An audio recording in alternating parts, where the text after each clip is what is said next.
বিশ্ব সংবাদে আপনাকে স্বাগত। শুরুতেই জানাবো হাতে পাওয়া সর্বশেষ আন্তর্জাতিক সংবাদের শিরোনাম, পরে বিস্তারিত জানাবো। এই মুহূর্তে হাতে পাওয়া সর্বশেষ গুরুত্বপূর্ণ আপডেট আন্তর্জাতিক সংবাদ। ইরান, ইসরায়েল, ফিলিস্তিনি ত্রিমুখী যুদ্ধ চলছে। শুরুতেই থাকছে ইয়েমেনের যুক্তরাষ্ট্রের $3 কোটি ড্রোন ভূপাতিত।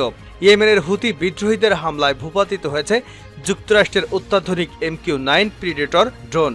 হুতি বিদ্রোহীরা এ দাবি করেছে। এতে প্রমাণ হিসেবে তারা একটি ভিডিও ফুটেজ সামনে এনেছেন। এবারে জানাবো ভয়াবহ দুঃসংবাদ। ইরানের প্রেসিডেন্ট ইব্রাহিম রাইসিকে বহনকারী হেলিকপ্টারটি বিধ্বস্ত হয়েছে বলে খবর পাওয়া গেছে। দেশটির রাষ্ট্রীয় টিভি চ্যানেলের বরাত দিয়ে আল জাজিরা জানায়, প্রেসিডেন্টকে বহনকারী হেলিকপ্টারটি অস্বাভাবিক অবতরণ করেছে। প্রিয় দর্শক, কি হয়েছে ইব্রাহিম রাইসির ভাগ্যে? তিনি কি বেঁচে আছেন নাকি মারা গেছেন? এ বিষয়ে থাকছে বিস্তারিত, ভিডিওটি না টেনে দেখতে থাকুন। জানাবো বাংলাদেশ থেকে শিক্ষা নিয়ে ভোট করার চেষ্টা করছেন নরেন্দ্র মোদী, এমন দাবি করেছেন কেজরিওয়াল। এবারে থাকছে ইসরায়েলের বিরুদ্ধে যুদ্ধাপরাধের যে অভিযোগ উঠেছে সে বিষয়ে আন্তর্জাতিক তদন্তের দাবি জানিয়েছে জর্ডান। রবিবার জাতিসংঘে ফিলিস্তিনি বিষয়ক ত্রাণ সংস্থা UNRW এর প্রধান ফিলিপ্পে লাজারানির সঙ্গে এক সংবাদ সম্মেলনে এ দাবি জানিয়েছেন জর্ডানের পররাষ্ট্রমন্ত্রী আইমান সাফাদি। কাতার ভিত্তিক সংবাদ মাধ্যম আল জাজিরা এ খবর জানিয়েছে। জানিয়ে দেব এবারও কেন ভোটে লড়লেন না প্রিয়াঙ্কা গান্ধী, এবং সর্বশেষ জানাবো হৃৎপিণ্ড নিয়ে কোরআনের তথ্যে হতবাক বিজ্ঞানীরা। প্রায় 1400 বছর আগে নাজিল হওয়া পবিত্র কোরআন আজও বিজ্ঞানীদের কাছে বিস্ময়। বিজ্ঞানের অনেক তত্ত্ব আছে যেগুলোকে মিথ্যা প্রমাণ করেছে কোরআন। তারই একটি হচ্ছে হার্ট বা হৃৎপিণ্ড নিয়ে কোরআনের গুরুত্বপূর্ণ তথ্য। এ বিষয়ে থাকছে একটি তথ্যমূলক আলোচনা, সঙ্গেই থাকুন। এতক্ষণ শিরোনাম শুনছিলেন, এবার বিস্তারিত। প্রিয় দর্শক, আপনি যদি এই চ্যানেলে নতুন হয়ে থাকেন, ভিডিওটি দেখতে দেখতে চ্যানেলটি সাবস্ক্রাইব করে আমাদের সঙ্গেই থাকুন। আর এই ভিডিও সম্পর্কে আপনি আপনার মূল্যবান মতামতটি কমেন্ট বক্সে জানিয়ে দিন। আর হ্যাঁ প্রিয় দর্শক, জানিয়ে দিন ভিডিওটি কোথা থেকে দেখছেন। সর্বশেষ জানাবো ইয়েমেনের যুক্তরাষ্ট্রের $3 কোটি ড্রোন ভূপাতিত। ইয়েমেনের হুতি বিদ্রোহীদের হামলায় ভূপাতিত হয়েছে যুক্তরাষ্ট্রের অত্যাধুনিক MQ-9 প্রিডেটর ড্রোন। হুতি বিদ্রোহীরা দাবি করেছে, এর প্রমাণ হিসেবে তারা একটি ভিডিও ফুটেজ প্রকাশ করেছে। শুক্রবার এক বিবৃতিতে হুতির পক্ষ থেকে বলা হয়েছে, তারা একটি আমেরিকান ড্রোন ভূপাতিত করেছে। এর কয়েক ঘন্টা পরে অনলাইনে একটি ভিডিও ফুটেজ প্রকাশ করে হুতিরা। সেই ফুটেজে যে ড্রোনটি ধ্বংসাবশেষ দেখানো হয়েছে সেই MQ-9 প্রিডেটর ড্রোন। যদিও মার্কিন সামরিক বাহিনী তাৎক্ষণিকভাবে ওই ড্রোন ভূপাতিত হওয়ার বিষয়টি নিশ্চিত করেনি। গাজা যুদ্ধ নিয়ে ইসরায়েলকে সহায়তা শুরুর পর থেকেই ইরান সমর্থিত মিলিশিয়াদের কাছ থেকে প্রতিরোধের মুখে পড়েছে যুক্তরাষ্ট্র। সাগরে বাণিজ্যিক জাহাজে হামলার মুখে পড়া থেকে শুরু করে মার্কিন সামরিক লক্ষ্যবস্তুতে হামলার শিকার হচ্ছে। আর হুতিদের কারণে তো ইয়েমেনের পাশ দিয়ে যুক্তরাষ্ট্রের বাণিজ্যিক জাহাজ চলাচল ব্যাপকভাবে ব্যাহত হয়েছে। হুতিদের সামরিক মুখপাত্র ব্রিগেডিয়ার জেনারেল ইয়াহিয়া সারি জানান, বৃহস্পতিবার ওই রিপার ড্রোন ভূপাতিত করা হয়েছে। একটি মাটি থেকে আকাশে নিক্ষেপণযোগ্য ক্ষেপণাস্ত্র দিয়ে এমন সফল অভিযান চালানোর দাবি করেছেন তিনি। হুতিদের এই সামরিক কর্মকর্তার দাবি, ইয়েমেনের মারির প্রদেশে আগ্রাসন চালাচ্ছিল MQ-9 predator drone. Video footage প্রকাশ করার পর মার্কিন সেনাবাহিনীর সঙ্গে যোগাযোগ করেছিল বার্তা সংস্থা অ্যাসোসিয়েটেড প্রেস, তবে এ বিষয়ে কোনো মন্তব্য করেনি তারা। এর আগে এমন হয়েছে, হুতিরা হামলার দাবি করার পর তা মিথ্যা প্রমাণিত হয়েছে। যদিও হুতিরা এর আগে মার্কিন ড্রোন ভূপাতিত করেছে। আর এসব ক্ষেত্রে সরাসরি লাভবান হয় ইরান। ইরানের মদতপুষ্ট হুতিরা 2014 সালে ইয়েমেনের রাজধানী সানা এবং দেশটির উত্তরাঞ্চলে নিয়ন্ত্রণ নেয়। গেল এক দশকে তারা অন্তত 5টি মার্কিন ড্রোন ভূপাতিত করেছে। রিপার নামে পরিচিত MQ-9 প্রিডেটর ড্রোন প্রতিটির দাম প্রায় $3 কোটি। ইরানের প্রেসিডেন্টকে বহনকারী হেলিকপ্টার বিধ্বস্তের খবর। ইরানের প্রেসিডেন্ট ইব্রাহিম রাইসিকে বহনকারী হেলিকপ্টারটি বিধ্বস্ত হয়েছে বলে খবর পাওয়া গেছে। দেশটির রাষ্ট্রীয় টিভি চ্যানেলের বরাত দিয়ে আল জাজিরা জানায়, প্রেসিডেন্টকে বহনকারী হেলিকপ্টারটি অস্বাভাবিক অবতরণ করেছে। উদ্ধার অভিযান চলছে। ইরানের রাষ্ট্রীয় গণমাধ্যম বলছে, রোববার ইরানের পূর্ব আজারবাইজান প্রদেশের জোলফার কাছে ঘটনাটি ঘটে। আল জাজিরা জানায়, একদিন আগে রাইসি পার্শ্ববর্তী আজারবাইজানে যান এবং দেশটির প্রেসিডেন্ট ইলহাম আলিয়েভের সঙ্গে একটি বাঁধ উদ্বোধন করেছেন। রাষ্ট্রীয় গণমাধ্যম বলছে, বহরে মোট 3টি হেলিকপ্টার ছিল, বাকি 2টি নিরাপদে ফিরতে পেরেছে। পররাষ্ট্রমন্ত্রী হোসেইন আমির আবদুল্লাহিয়ান ওই প্রদেশে ইরানের সর্বোচ্চ নেতার প্রতিনিধি আয়াতুল্লাহ মোহাম্মদ আলী আল হাশেম রাইসির সঙ্গে একই হেলিকপ্টারে ছিলেন বলে ধারণা করা হচ্ছে। জ্বালানি মন্ত্রী আলী আকবর মেহেরবিয়ান এবং গৃহায়ণ প্রতিমন্ত্রী মেহেরদাদ বজরপাশ বাকি 2টি হেলিকপ্টারে ছিলেন। সেই 2টি হেলিকপ্টার নিরাপদে ফিরেছে। হেলিকপ্টারের প্রেসিডেন্টের সঙ্গে থাকা অন্যরা ইমার্জেন্সি কল করতে সমর্থ হন বলে জানায় বার্তা সংস্থা তাসনিম। স্বরাষ্ট্রমন্ত্রী আমির আভিদি রাষ্ট্রীয় টিভি চ্যানেলকে বলেন, বেশ কয়েক উদ্ধার দল ঘটনাস্থলে পৌঁছানোর চেষ্টা করেছে। কুয়াশা এবং বাজে আবহাওয়া পরিস্থিতির কারণে পৌঁছতে কিছুটা সময় লাগতে পারে। তিনি নিশ্চিত করেছেন হেলিকপ্টারটির সঙ্গে রেডিও যোগাযোগ করা সম্ভব হয়েছিল। এর বেশি কিছু তিনি জানাতে পারেননি।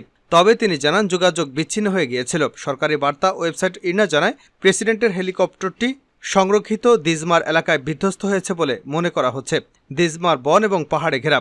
কোন ধরনের হেলিকপ্টার প্রেসিডেন্ট এবং তার সঙ্গীদের বহন করছিল সে বিষয়ে নিশ্চিত হওয়া যায়নি।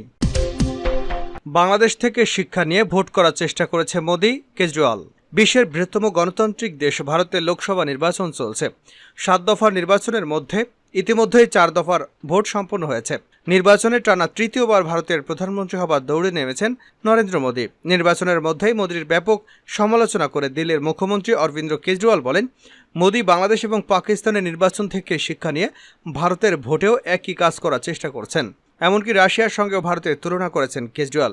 শনিবার এক প্রতিবেদনে এ তথ্য জানিয়েছে ভারতীয় সংবাদ মাধ্যম ইন্ডিয়া টুডে। প্রতিবেদনে বলা হয়েছে, দিল্লির মুখ্যমন্ত্রী অরবিন্দ কেজরিওয়াল গত শুক্রবার ভারতের পরিস্থিতিকে রাশিয়ার সাথে তুলনা করেছেন এবং প্রধানমন্ত্রী মোদীকে পরোক্ষভাবে উপহাস করেছেন।